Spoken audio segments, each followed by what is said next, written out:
Welcome back. As you can see, I have company. I also have my company's best friend, Mr. Brush. It's getting to be springtime and Audie is shedding, so he has been begging for the brush a lot lately. And no matter how much I brush him, it's never enough. Yes, I know, I know. Today, we're going to be taking a look at some of the things that I purchased at the Carlisle Antique Mall. That's our fancy schmancy antique store. If I can keep the tail out of my face, I'll brush your tail for a while. How about I do that?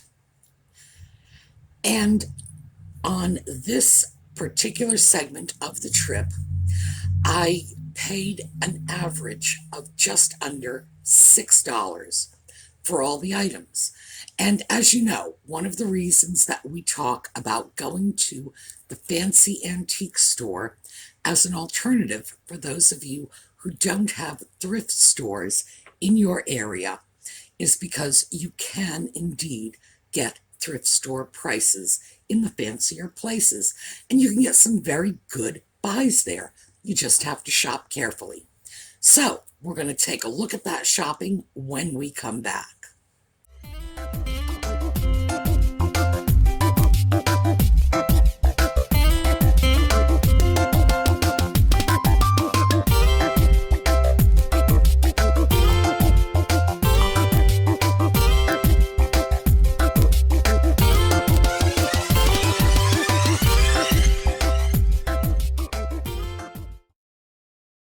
Okay, Audie is still here with me. He's right next to me, but he's sitting on a chair so that I can brush him and hopefully he won't go slamming into the camera, which is what he wants to do.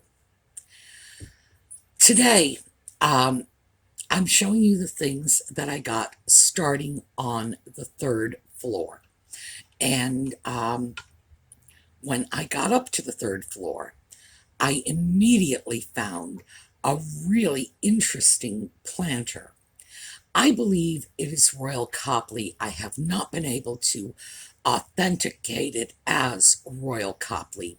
In other words, this is just what I believe it is, but can't prove it. What can I say?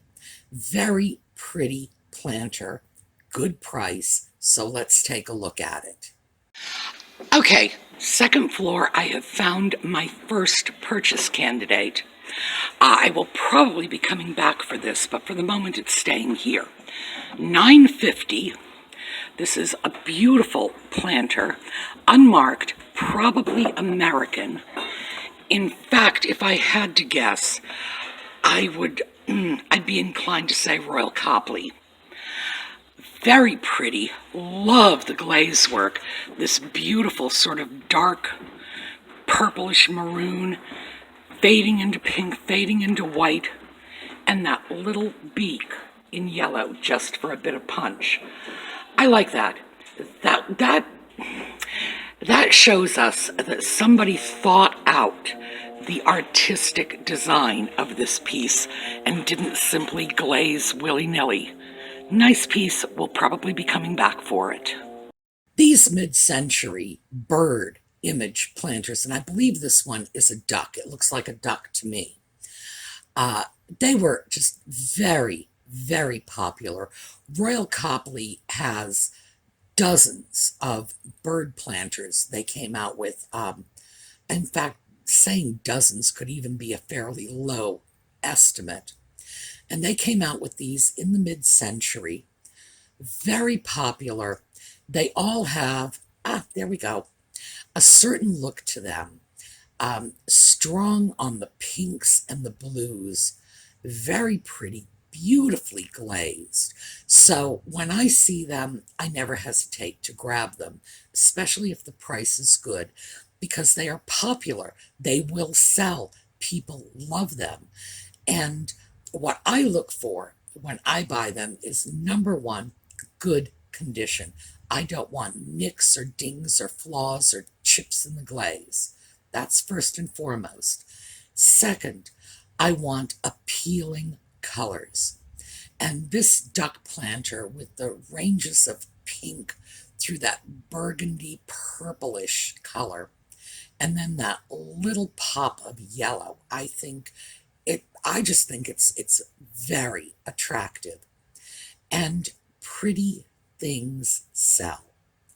Now, granted, there are a lot of things out there that will sell for a lot of money that you might reasonably look at and say, well, it's not what I would call beautiful. But I think overall, most of us can agree in general on pretty. And like I say, pretty sells. So if it's pretty, it's in good condition, you get a good price for it, you'll find a buyer for it. So next up is another planter, very different style, still in the same range of pink. So let's take a look. So when I was going back to take a look at the bird planter that I said I might be back for, I took a look at this. Now, this actually is a mid-century piece, but the lines are so Art Deco that I don't think I'm going to have any difficulty with a piece like this. And this is $8. Very nice, good condition, no information about where it was made. I'm guessing US. Now this one at $8. The other one was $9.50, by the way. I'm sure I mentioned it in the film, but let me just reiterate that. $8, it's getting very close to that $10 cutoff point that I sort of self-impose as a limit. The thing that sold me on that planter is the Art Deco styling. And we've talked about this before. There was a strong overlap in the styles from the 1930s, which was our real Deco period, through the 1950s, mid-century. Yes, okay, you can be here. Strong overlap. This is an Art Deco style. No two ways around it. It is quintessential Deco. The planter, however, was undoubtedly made in the 1940s or 50s, and I would guess 1950s. Pink was the hot color in the 1950s.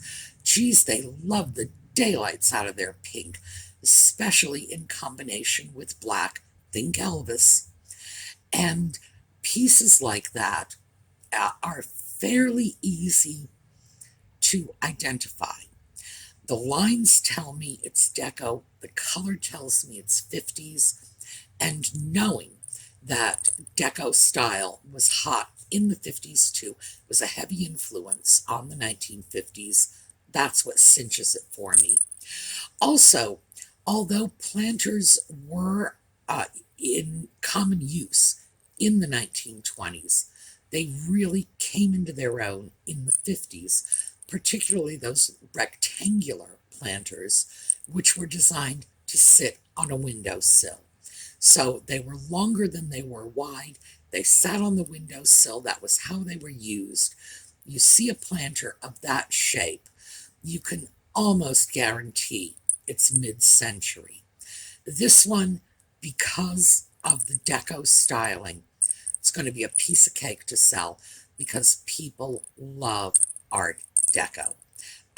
That is just hot with all kinds of collectors. And this one will have a mid-century market too. So I was pretty glad to get that one.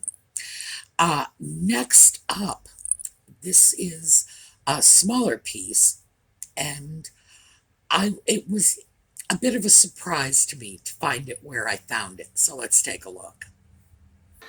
Here we have a couple of pieces. The blue and white piece, they have this listed as a bud vase. I'm not sure, I don't know what it was intended for, but gee, I'm seeing like decorative hat pins, I'm seeing some chopsticks, I'm seeing a lot of uses for a piece like this. It's not marked. We have a design that's essentially Japanese. I'm betting this piece was made in China. third quarter of the 20th, no, sorry, fourth quarter of the 20th century. That's my guess. And it's, let me see if I can get this for you. It's $4.50. Might be coming with me. These little guys, our cats, are $9. This is probably also fourth quarter, 20th century. Very cute. I need to think about that because even though they are very cute, it's kind of a high price to pay for something not terribly vintage. However, I think something like that would sell. I think somebody would look at that and say, that looks like my little Tabby. That looks like my little Mr. Whiskers, and would gravitate toward it. But this one, yeah, coming with.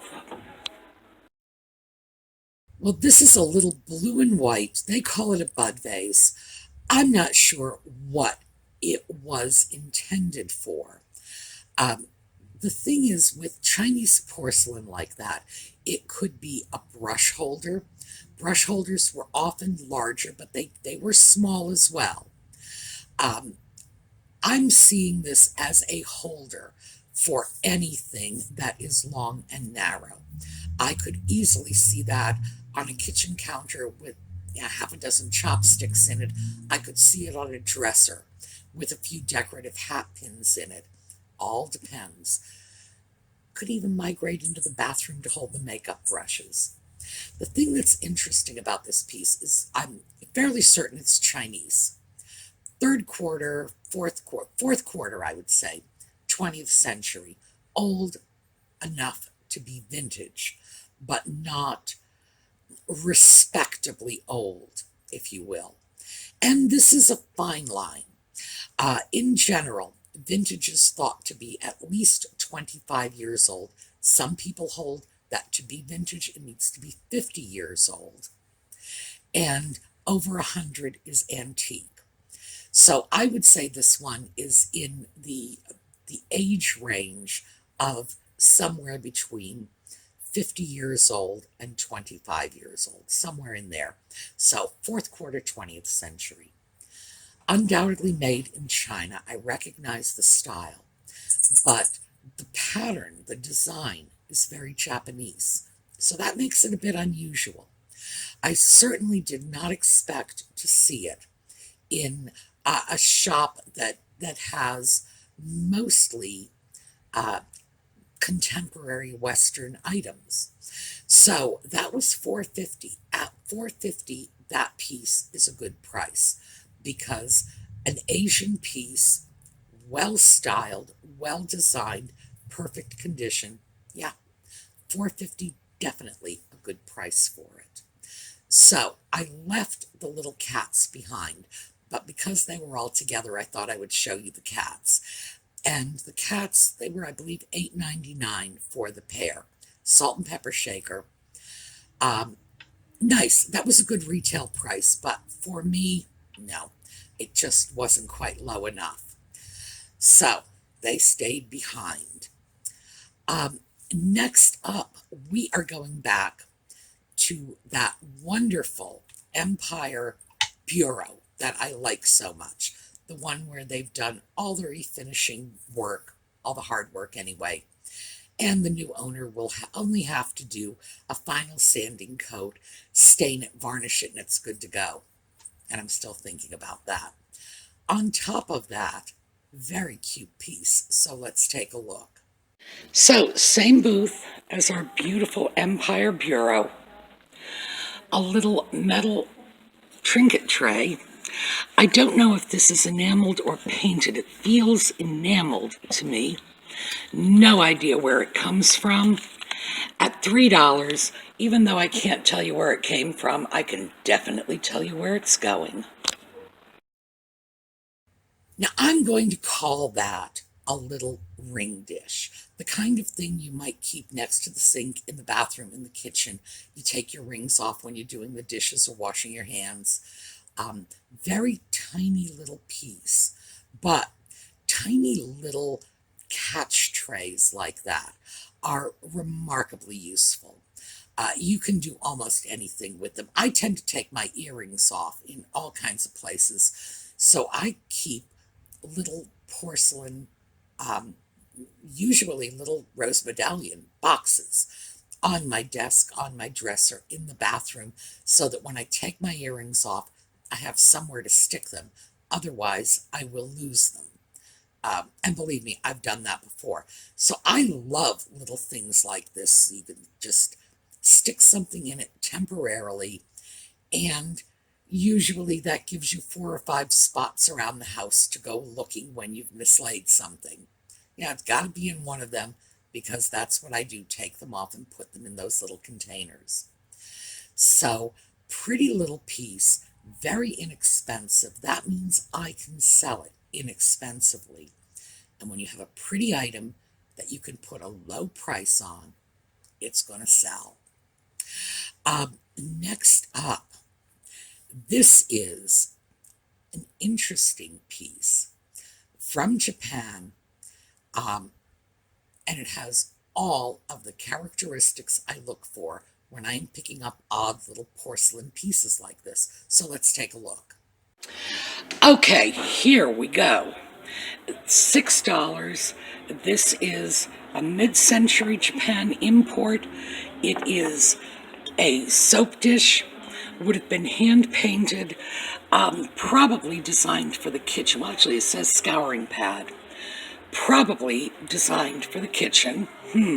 I think we can move that to definitely designed for the kitchen. Very interesting, attractive, and useful item. Oh yeah, we know where this is going. Yeah, that is Grandma's wash tub. Clearly, this is a piece that was made in Japan and is appropriately marked. That was designed for not just a Western household, but it's very American. That sort of washboard and wash tub. And it's designed to sit next to the kitchen sink and hold your scouring pad. Pieces like this were very, very common around the mid-century, going right into the 60s, even the 70s. After that, they began to come in from other Asian countries. The quality went down a little. The Japan pieces are heavy, substantial, well executed, much better quality overall. But this was a feature in everybody's household, something like this. And they are just fun little pieces. They are novelty pieces. This one holds the scouring pad. And the great thing about it, of course, is glazed porcelain means whatever mess the scouring pad leaves behind is going to be very easy to clean up. Again, everything I look for. No damage, no flaws, well executed, a cute design. In this case, I wouldn't say pretty per se, but cute, novel. Definitely something people can relate to. At home, in a kitchen, especially a country kitchen, that's going to be great.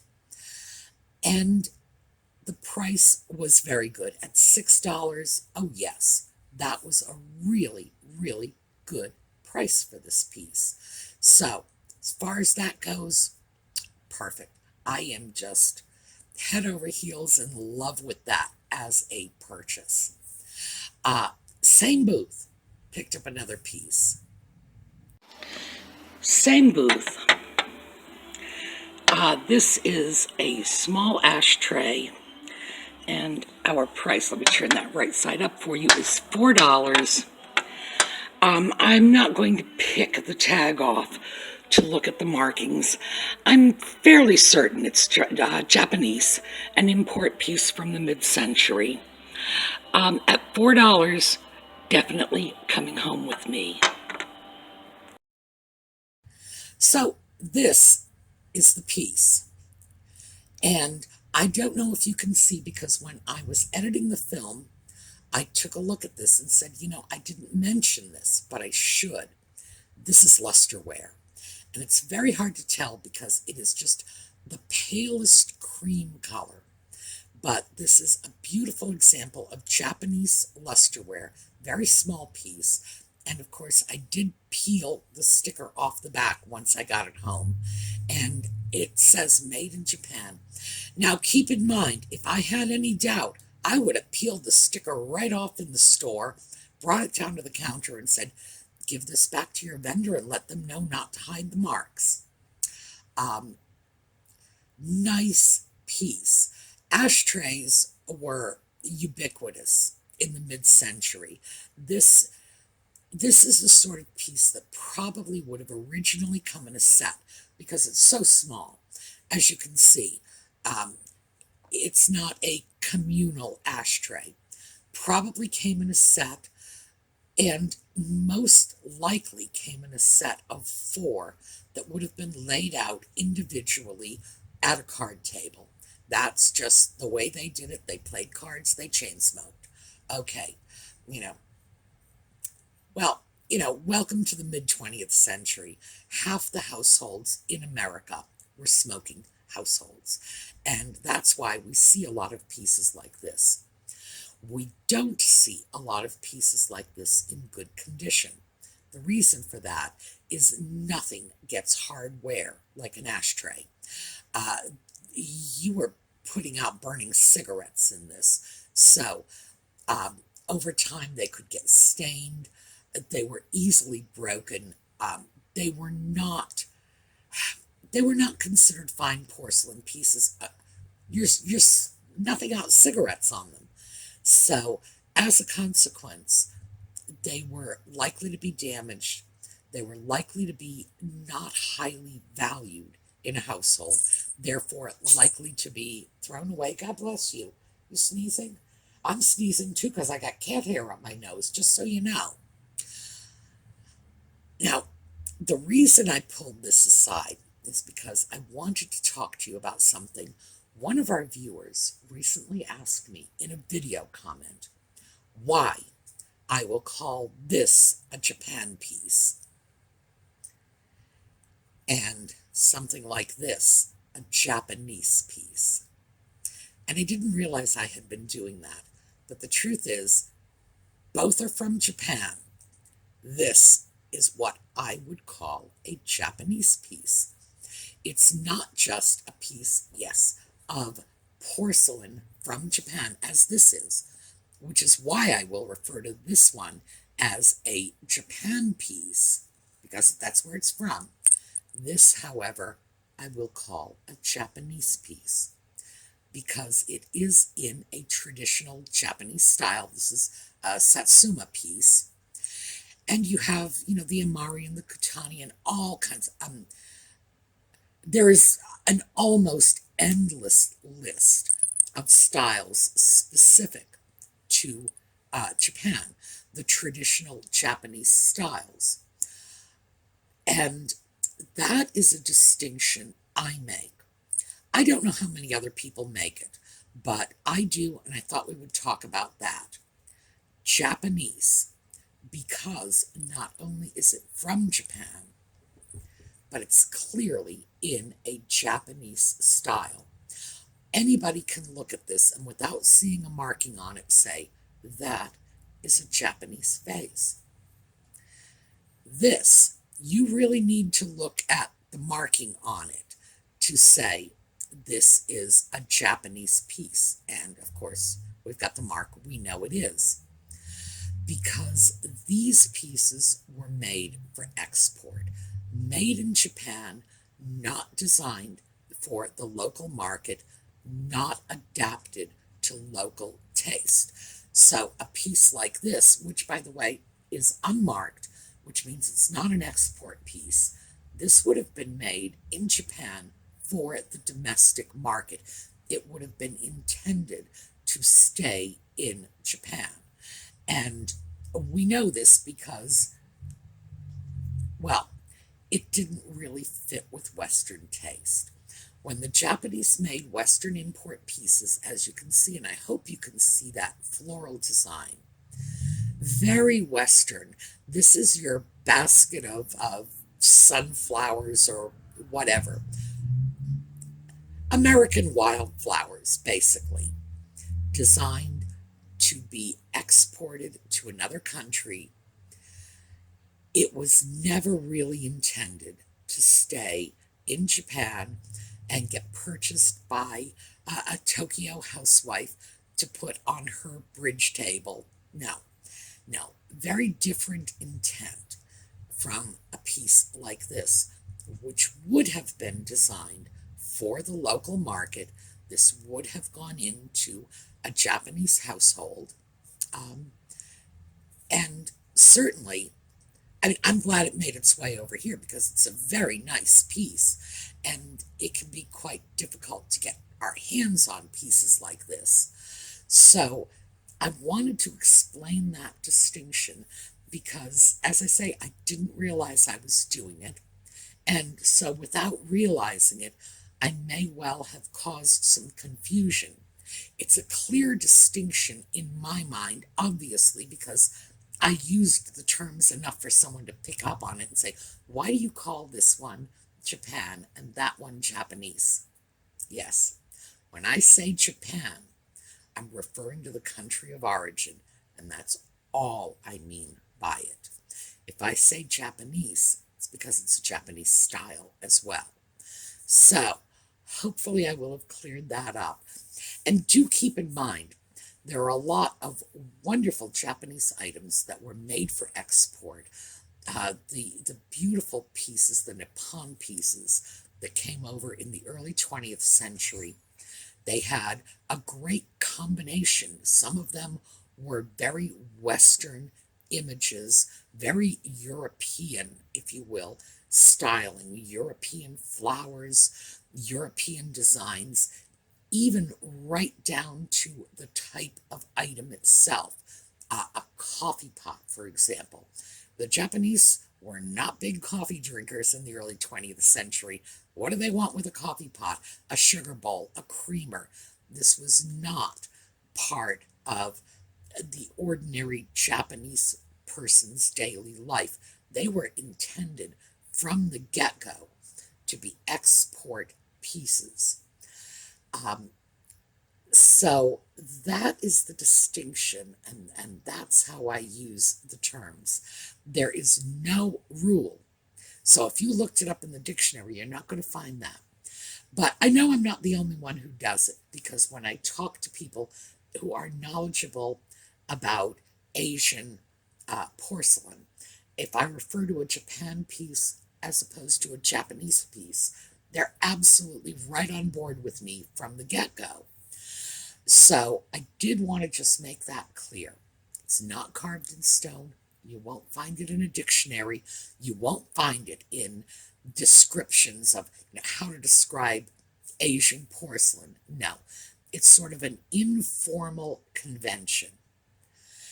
But it's very, very useful because let's face it, take two pieces like this, we need a way to differentiate them. This one absolutely is a Japanese piece. This one, a made in Japan piece. All right, so I'm hoping I brought a little clarity to that. Tomorrow, I think we're going to try Bedford again, and I think next week we're probably going to hit a different shop in the local area because I would like you to see what else is out there.